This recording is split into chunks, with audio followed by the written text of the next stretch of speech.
Year-end season finale! You know the drill by now. The list rules can be found on the screen here. Everywhere where you look you will find list rules, and I won't say another word. Let's get into it. I was raised by wolves. Oh, this is the time to love.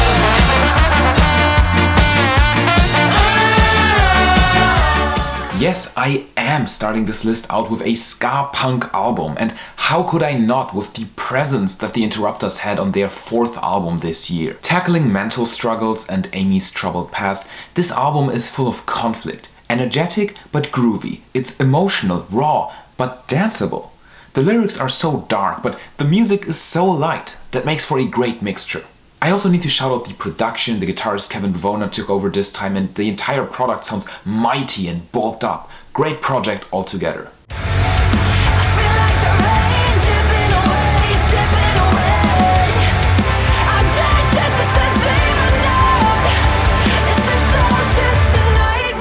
Run is the second studio album by up-and-coming band Future Palace, who I recently learned are German too. Run is the depiction of the aftermath of a toxic relationship, hauntingly portrayed by singer Maria Lessing. It's hard not to make the Spirit Box comparison with the might in Maria's voice, but I do feel that Future Palace lean way more into the hardcore and post-hardcore stuff than Spirit Box, who are more in the metalcore direction. Combine this with some hooks that do definitely stem from the pop universe at times, and you end up with a great sophomore project.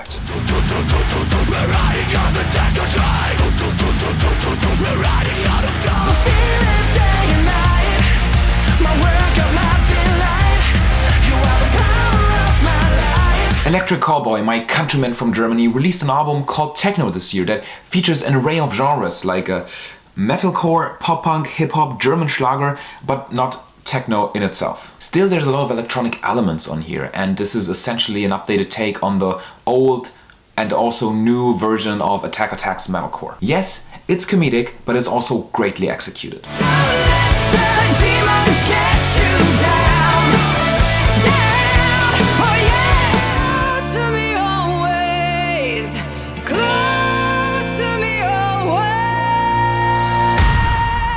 Dorothy not only deliver one of the best vocal performances of the year, Gifts from the Holy Ghost is also packed with their most bombastic and majestic choruses yet. Classic rock and roll vibes mixed with some southern blues and alt rock makes for an album that has a lot of standout singles as well as crazy deep cuts like the hard-hitting Close to Me Always. Lyrically, this is their most mature record to date, with a lot of credit going to Dorothy's new sobriety.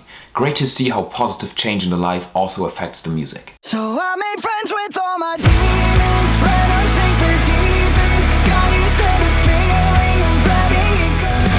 I keep staring at the sun, it's in my blood. I'm headed for disaster. Burn bridges just for fun. True Power, admittedly, doesn't hit quite as hard, groundbreaking or emotional as the previous album Trauma, but those were also ginormous shoes to fill. I Prevail still managed to play to their strengths, hit all the necessary beats and create a very convincing performance on True Power. Their mix of nu metal, metalcore and electronic elements still hits hard and is a step above a lot of other bands in the genre. Reckless paradise, the house is burning, trapped inside a reckless paradise. A fire that burns out for the last time.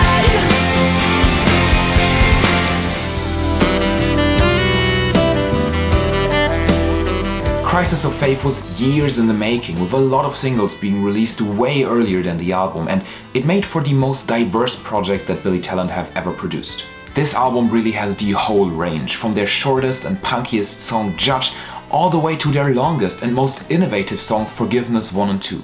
This album also has one of the most emotional tearjerkers of the year with The Wolf.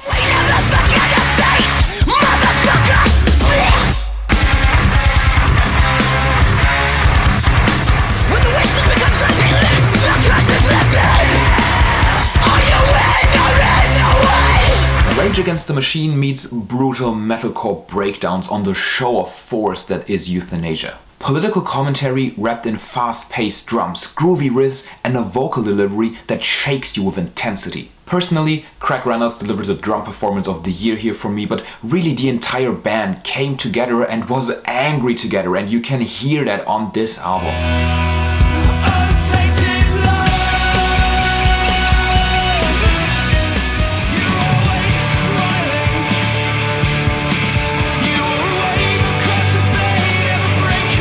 PHC is the battle cry for the return of live music and a triumphant undertaking by folk rock singer-songwriter Frank Turner. So many different influences show up here on songs that range from I want to sing along in a bar to this, all the way to I need to bawl my eyes out at this song. This is one of the most personal albums by Turner, but it still manages to be largely accessible and relatable in a very personal and emotional manner. This project is an anthem for human connection, for The Gathering, which would have been a much better album title.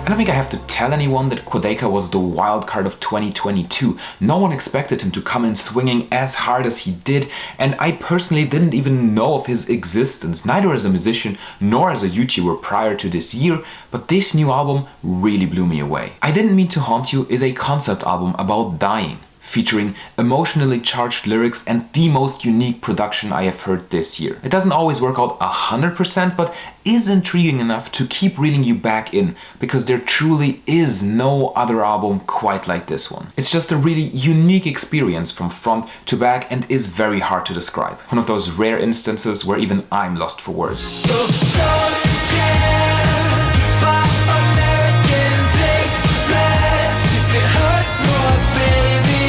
Every window is a Cleanse is an indie rock, indie pop album with 10 songs that could all be lead singles. They create massive hit potential here without ever losing themselves in pop mainstream formulas. Joywave managed to create their very own vibe with this record that is very distinctly identifiable, even in a genre as oversaturated as indie rock pop. This album has some of the best synth work of the year and some harmonies that will not leave your head.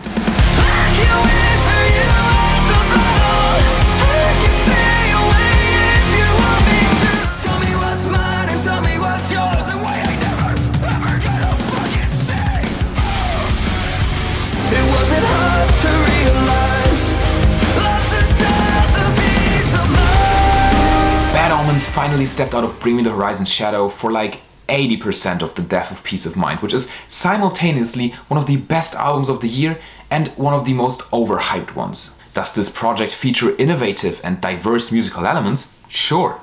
Is this the best thing that has ever happened to rock music, as some fans of the band will have you believe? Not really. And even being this good, the album still has some weaker spots. Best Bad Omens album for now? Yes, sure, but personally, I think the next one's really gonna knock it out of the park. I found your pulse, fall out of sync with mine. Admittedly, it's all I've ever known.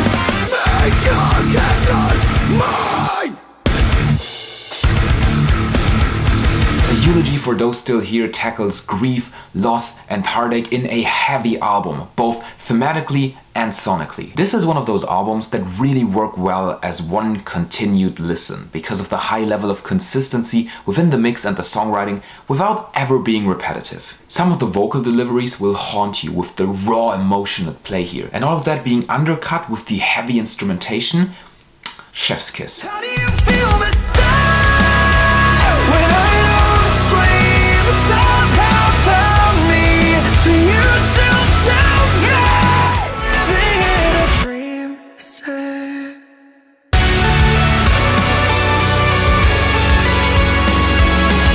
Quadeca went for a less hardcore and more synth-based approach on Dark Sun, and it really works out in their favor. The production is so smooth, the occasional breakdown that is still here will hit you even harder because it isn't present on every song, and the emotional lyrics do their part. The first half of the album is filled with some of the hits and definitely the more approachable side. But it is worth really digging into the back half because the emotional hard-hitting songs like Parallel, Hazel's Song and Paper Heart really bring a tear to your eye. And now I feel nothing and I'm losing sleep. I don't better without it. I wanna hear it playing when the radio's on. I don't care where you get your inspiration from. Just write me a song. The second album by Fickle Friends asks the question that we've all had over those last couple of years: Are we gonna be alright? And the answer is yes, as long as this album is playing. Indie pop at its finest, with some of my favorite melodies of the year. This record is playful with its harmonies and gives you a great time all around. High replay value on this one. I don't want you to want me. I need you to forget me. Yeah, I loved you. That was crazy. On the shades long, on the shades long, on the shades long, all day long, on the shades long. The indie rock duo Blegh is just about as overnight successy as possible. They started releasing music together last year, and this, their debut album, has earned them a Mercury Award nomination, and they are about to crack 3 million monthly listeners on Spotify. It is deserved though. Their songs are so simple, but in a way that makes you go, this is genius! Why did no one think of this before? Fun lyrics, danceable disco undertunes and energy, that's Blegh for you. Young, female energy from the UK? I'm sure that won't come up again.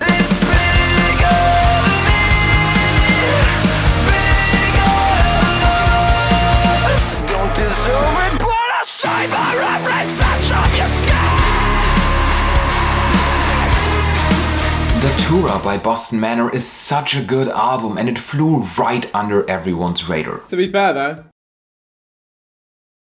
To be fair though, what? To be fair To be fair though, though, what? It was released during this monster of a week, so there was a lot to talk about. I actually wrote and filmed an entire review for this album, but I just never got to editing it. Datura is one of those albums that immediately gives you all of the adjectives. It's introspective, moody, atmospheric, dark and looming. There's a contrast between the danceable beats and the dark lyrics. It works so well, and I haven't even mentioned that this is a concept album and that it's only part 1. If this one missed your radar, do yourself a favor. It's a short listen. And speaking of missing everyone's radar, I'm so bugged up and I see how they're terrified. I've come undone, I've come undone. Into the deep, watch me sink, come and pull me out to the brink and repeat. Yeah, I'm coming down into her. Holy Wars released their debut album, and it is insane. The distortion on both vocals and guitar make for such a uniquely powerful sound, with so many little bits and pieces that hit you really good. Also, can we talk about the fact that the distortion on her voice, which does sound awesome, makes you completely oblivious to the fact that Kat's actual voice is so incredible, and then everyone is staring comes around and you're just like, she has the voice of an angel. This is by far the most underrated band on this list, and they deserve all of the love, so go check them out. Young, female, energy, with a lot of distortion. I'm sure that won't come up again.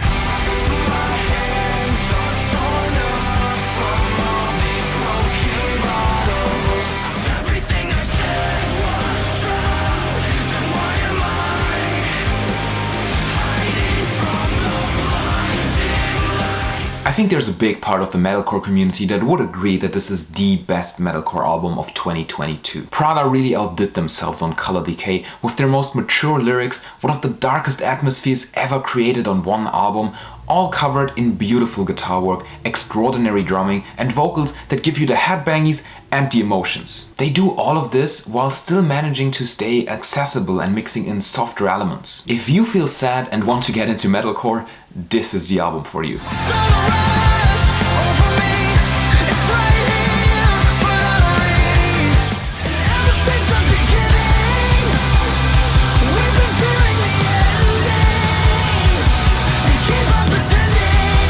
Nothing More have such an incredible run of albums going, with their last 3 albums now all landing in the top 10 of their respective year. Spirits picks up right where Stories left off, just angrier and heavier than ever. Johnny Harkins is still one of my favorite vocalists, and he proves why yet again on another thought-provoking entry in their discography. Spirits is full of double entendres, hidden meanings and incredible craftsmanship.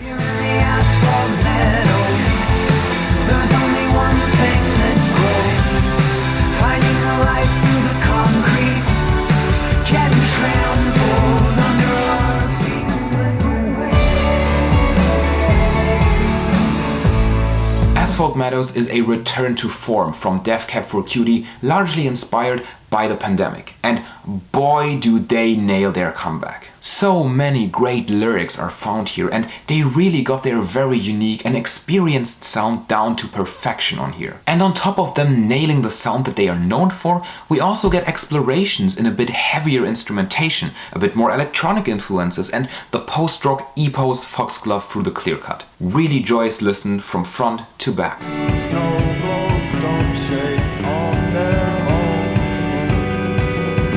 Where is your light? Am I home? I will hold to my chest. Where the wind can exist, I will try. And from up there is the 2022 album that your music-obsessed friend has been bothering you to listen to for ages now. And because of all that hype, I initially avoided the record with that classic, well, it can't be that good mentality. And then I sat down and listened to it. 1 hour later. It really is that good. The ensemble coming together, the lyrics, the vocals, the strange but oddly fitting mix in what is easily one of the most innovative and creative albums of the last 10 years. Just a little bit of tenderness. It's a little bit of tenderness. You hear the sound of my heart exploding, and suddenly with Elmer and Louise, you said let's get the hell right out of here. Most of the reviews that I've done this year, after I've come back to them, I always think, maybe I've rated this one a little bit too high. Bastille's Give Me the Future is the only album I underrated. If my Spotify Wrapped doesn't show it already, I listen to this album a lot. So much in fact that an interlude is part of my 100 most streamed songs. Now of course, quantity isn't everything, but Give Me the Future is just that good. Great concept behind the record, wonderfully executed with every string element, every little electrical effect, and some of the best pop songwriting of the year. This is easily the best Bastille album.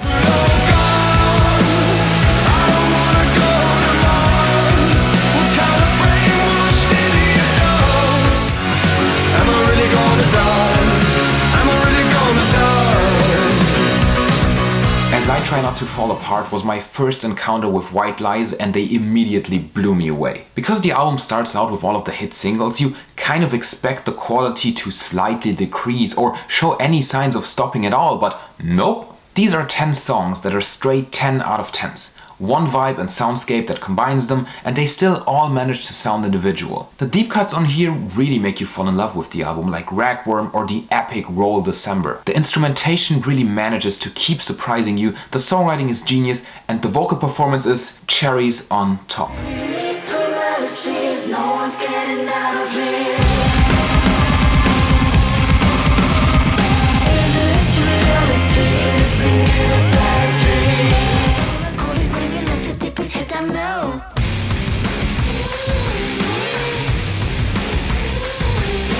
Nova Twins are young, female, energy, from the UK, with distortion. Why does that remind me of something? Supernova is a glance at the future of rock, featuring the best bass work of modern music, incredibly powerful vocals, and one giant, energy-packed fist in the air. Lyrically, this album ranges all the way from female and black empowerment to sexual liberation, and also a lot of boss bitch energy. I've been calling it for years, and I am still confident Nova Twins are the next big thing. Criminally underrated. God, I love their music, and I honestly never imagined anyone being able to take their #1 spot away this year. But of course,